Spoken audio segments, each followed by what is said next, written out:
Hi everyone, welcome back to another video. We are back. We've got the full team back today. Mr. MJ is back with us.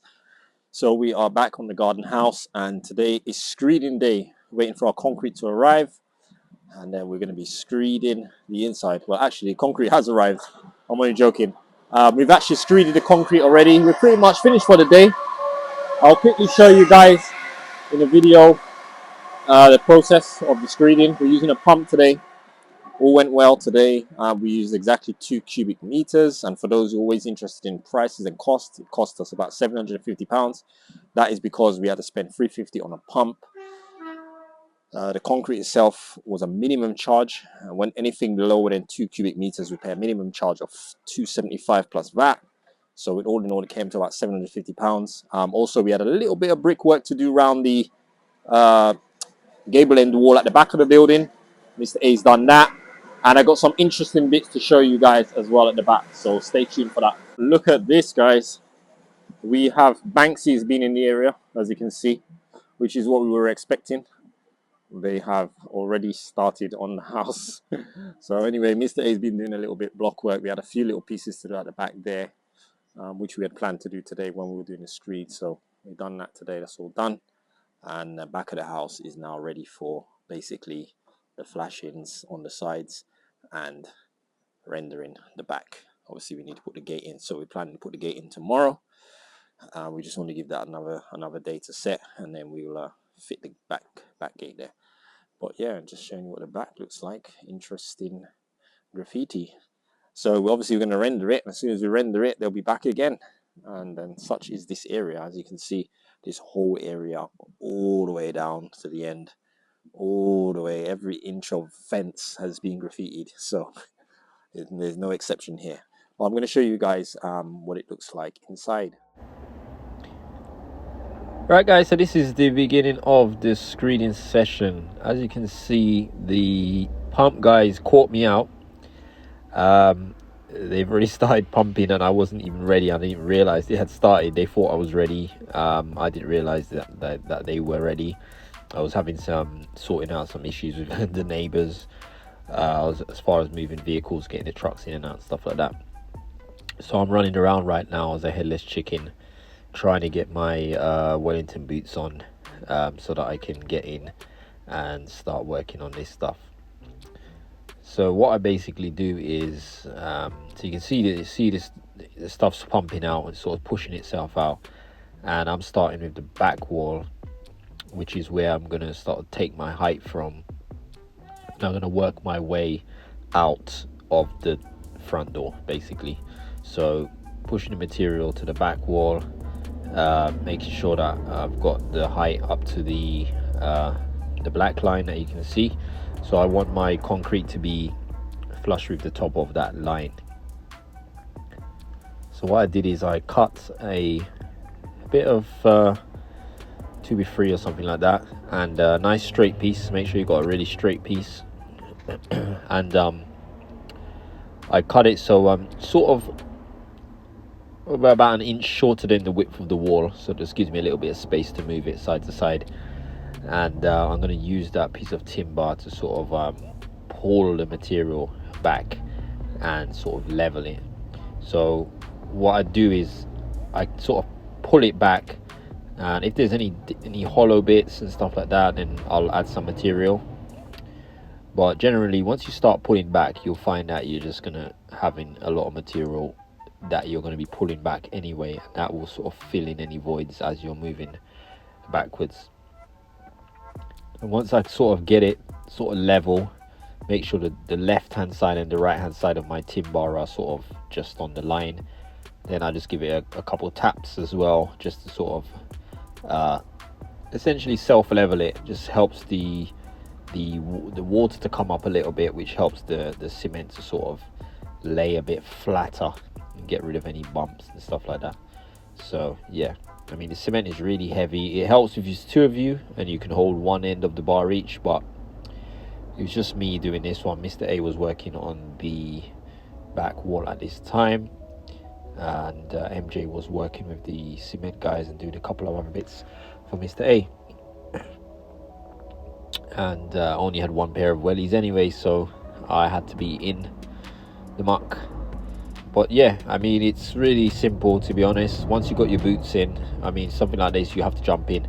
If we were doing this before we built the walls, we wouldn't need to get in the middle. We could stand from the outside of the house and have a long piece of timber, which would go past the walls, and one of us would hold one end and one of us would hold the other end. So it is a two-person job, and they will sort of rake it in a similar way and pull our mortar, or pull our concrete back. People have been asking, many times people have asked, oh, why do you do it before you put the walls up, or why do you do it after you put the walls up? To be honest, I don't have one particular way of doing things. I'm not someone who believes in there's only one way to do something.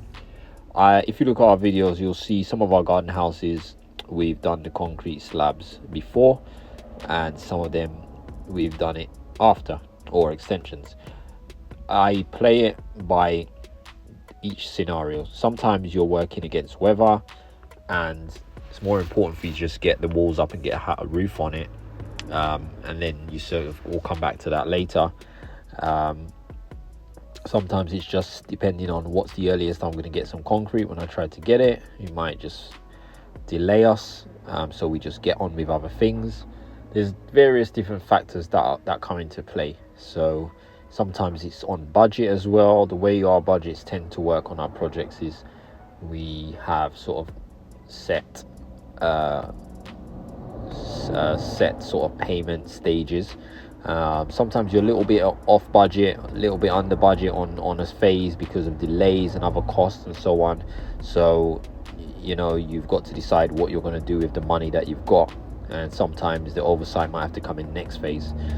Just that's how it is. So there's lots of different reasons, but for us anyway, it's not a problem. This is just as easy as doing it after. It didn't make any difference to us. It is nice having a sort of nice level to work with when you're actually working in the house. Actually, one of the other reasons why I wanted to do this after is because I really didn't want, I wanted when I put this floor in that it was going to stay quite clean from there on. I'm not gonna have to worry about cleaning off mortar while we're doing block laying and stuff like that, which we tend to have to do because this floor has to be self-level and it needs to be really smooth. So I didn't want to have the floor get, you know, too dirty and stuff like that. So as it is now, there's not much dirt that's going to go on there besides, you know, plasterboard, which is easy to sweep up. There won't be any mortar to clean up or anything like that. So once we've done the plasterboard, then, you know, it just needs a sweep, and then it's ready for its sort of self-leveling. But this is basically the end of it now. So the pump is finished. What happens usually with the pump is they gauge it bit by bit. He comes and checks every, say, half cubic meter. I think at this point we had taken a cubic meter and a half. And then what they do is once we judge it and see if we only need a little bit left, then he stops the machine, and what we do is he blasts all what's in line. So we've got about 30 meters of line here, 35 meters of line. So that line is full of concrete. So obviously if you need 2 cubic meters and you just stop at 2 cubic meters, then when he flushes the line, you're going to end up with, you know, probably another quarter cubic meter over that you don't need, and then you've got to get rid of it. So we stop pumping just a little bit short, and when they flush the line out, that last bit of concrete tends to fill up the last bits that we need. Yeah, so pretty much done now. Everything has been flushed out. As you saw the ball fly out, which is basically like a sponge ball that they put through the line, blow a load of air down the line, and it pushes, you know, the remaining concrete in the pipe out of the pipe, and it also sort of gives it a clean at the same time. So it's quite remarkable how clean it gets the pipes once it flushes through. But this is it. So this is the finished product of our screed, all done, nice and level. So as you can see, the line was the block work all the way around to the bottom of that course, or should I say to the top of the damp-proof course. That's all been done, and was fairly easy to do. A one-man job. Yeah, they pumped it and I leveled it. So this is going to get self-leveled as well anyway, because it's going to have what is called a Cardine floor. I'll show you guys what that looks like. The main house has a floor like that. We'll be using exactly the same flooring in here.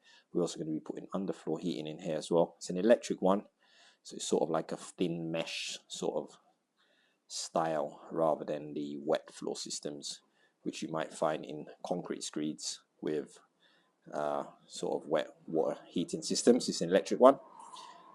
Yeah, so this is what it looks like. This is what the Cardine floor looks like. So basically it's a herringbone pattern and it's actually laid in individual pieces. I'll show you what one of these pieces look like.